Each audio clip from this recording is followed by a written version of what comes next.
আলহামদুলিল্লাহ, আপনাদেরকে আজকে এমন একটা জিনিস দেখাবো।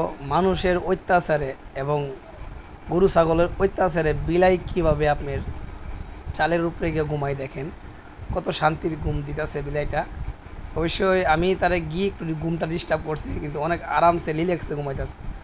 আমি ঘরের ভিতরে ছিলাম, কি যে একটা কাজ করতেছিলাম, কিন্তু ঠাস ঠাস আওয়াজ হইতেছে। আমি কি আওয়াজ কিসের উপরে? আমাদের গাছে মেরে আমও নাই, চাই দেখি বিলাই মামা উপরে একটা বৈশা রয়েছে। তো এই আমাদের বাংলাদেশের বিলাই, এটা অনেক সুন্দর একটা কোয়ালিটি। আর বাংলাদেশের বিলাই তো আমরা মর্যাদা দিই না, কিন্তু আসলে বাংলাদেশের বিলাই কিন্তু অনেক ভালো। আদর স্নেহ মহব্বত করলে ওরা আপনার সাথে একটা পুষ মেনে যাবে। তো এই হচ্ছে আমাদের বাংলাদেশের বিলাই, ওখানটা দুইটা ভিতরে গেছে গা। এই সে আমাদের পরিবেশ।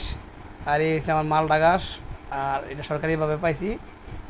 আর এখানে ডাগুন গাছও সরকারিভাবে দেওয়া হয়েছে।